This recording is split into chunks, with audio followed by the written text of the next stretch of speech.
La journée du 22 novembre n'était pas de tout repos pour le directeur pays du FIDA et sa délégation. Au Sénafic, à Mbantangungu, service national fertilisant et intrants des cultures, qui dispose d'un entrepôt où sont stockées des pommes de terre et oignons. Abdellah Kanafi s'informe du fonctionnement et promet l'accompagnement du FIDA à travers le Papakine. Surtout que Mbantangungu dispose d'un climat favorable à la culture des pommes de terre. Je suis très content de voir Sénafic faire ce qu'ils sont en train de faire. Moi-même, je me connais beaucoup dans la pomme de terre. Là, je ne viendrai pas en tant que directeur ou représentant du FIDA, mais je viendrai en tant que technicien pour vous aider, pour aider les producteurs, parce que j'ai travaillé énormément sur la semence de pommes de terre ailleurs. D'accord? Pour que je vois où est-ce qu'ils multiplient la semence de pommes de terre. Est-ce que c'est à côté des producteurs de pommes de terre? Est-ce que c'est un peu isolé? Et je pense que le Congo, Dieu merci, il a un territoire énorme et des conditions climatiques extraordinaires. Et donc, je vais vous conseiller sur ce plan-là pour que vos producteurs au cette union deviennent vraiment certifiés. Et tout. Hier, on cherchait une formule pour le transport et tout ça. Si on peut investir dans notre gouvernement, dans notre ministère de l'Agriculture, c'est la famille, ça. Donc, je n'ai pas de crainte. Le Papakine va construire des étagères pour pouvoir exploiter la totalité du volume du stockage de cet hangar dans lequel le gouvernement de la RDC a investi de l'argent. Et il est mal exploité parce qu'on n'exploite même pas 10% de sa capacité, le fait de continuer à travailler comme ça par terre. Donc là, il y aura bien sûr un peu de mécanisation pour la manutention et tout ça. Ils ont déjà une expérience dans la commercialisation des produits des petits producteurs et qui viennent des unions. Nous voulons capitaliser sur cette expérience du Sénafic et voir, et ça c'est quelque chose que nous allons discuter avec les grands responsables, avec son Excellence le ministre de l'Agriculture, une fois de retour à Kinshasa, pour voir comment nous allons entrer dans un partenariat avec Sénafic, mais qui est solide et qui travaille l'intérêt du petit producteur.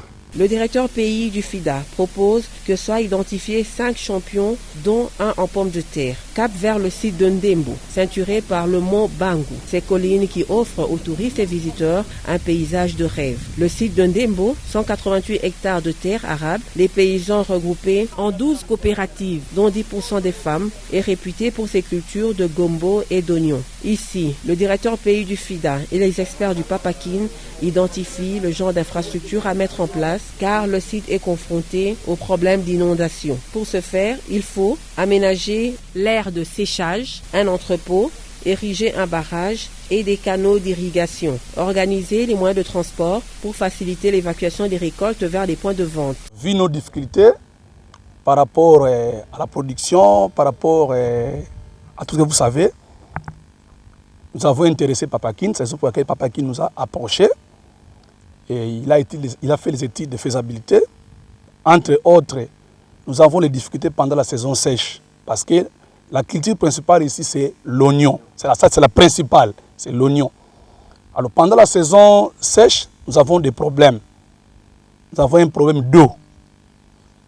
L'eau n'arrive pas à servir tous les producteurs. C'est la raison pour laquelle Papakine a pensé à ça.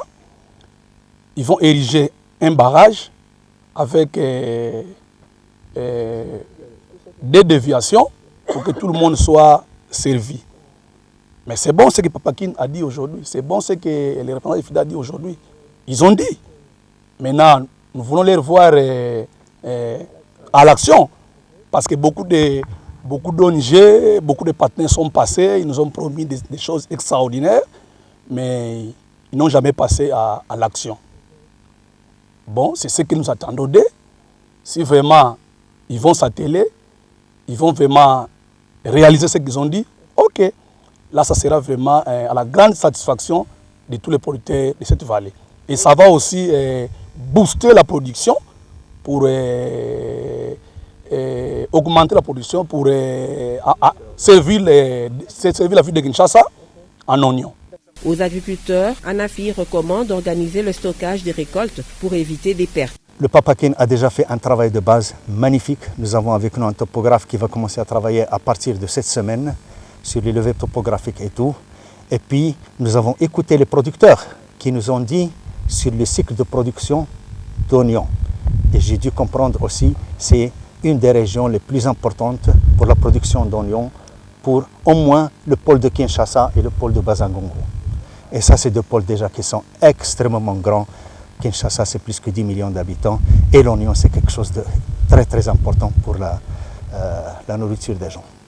Donc là, je pense que nous avons également un plan qui est clair pour cette digue que nous allons faire ici, avec deux déviations, une à droite du canal, une à gauche, et qui va servir latéralement tous les petits producteurs qui sont là. Visiblement ébloui par la qualité de la terre et du relief, le directeur pays Abdellah Kanafi est plus qu'optimiste quant aux résultats attendus. Aujourd'hui, et là dans ce site magnifique, tout à l'heure je marchais avec Dr Hilali, avec M. Le Cordeau, et je regarde le sol et je dis, mais quel trésor!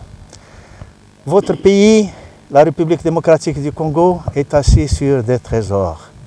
Il y a les trésors que tout le monde connaît, mais il y a les trésors, c'est la terre, c'est une richesse, c'est les ressources de demain, c'est extraordinaire. Le coordonnateur du Papakine, Popol Kizungu, voit un avenir radieux pour l'autosuffisance alimentaire dans le pays. Donc nous sommes dans la deuxième et dernière phase de notre visite. Celle-ci s'est focalisée sur les installations hydro-agricoles. Ces installations, en plus des infrastructures qui vont avec, nous demanderons de mobiliser à peu près 2 500 000 $.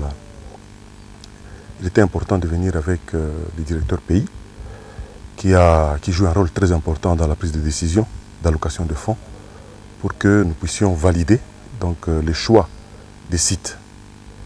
Et nous sommes très satisfaits parce que, en plus de la validation du choix des sites, il y a eu des besoins supplémentaires qui ont été identifiés par le directeur pays qui, en plus de sa fonction donc, de haute autorité du bailleur, c'est aussi un spécialiste en matière agricole. Donc il nous a vraiment aidé à identifier les besoins supplémentaires qui feront qu'au-delà des 2 500 000, on prenne en compte d'autres besoins par rapport aux maraîchers de Loma et plus loin, Wungu.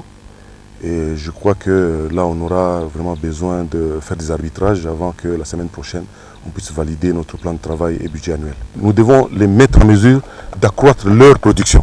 Et ici, le site où nous nous trouvons, nous visons donc la filière oignon. Et nous pensons qu'avec notre action, ces revenus de producteurs pourront être accrus. République démocratique du Congo, pays de la méga biodiversité.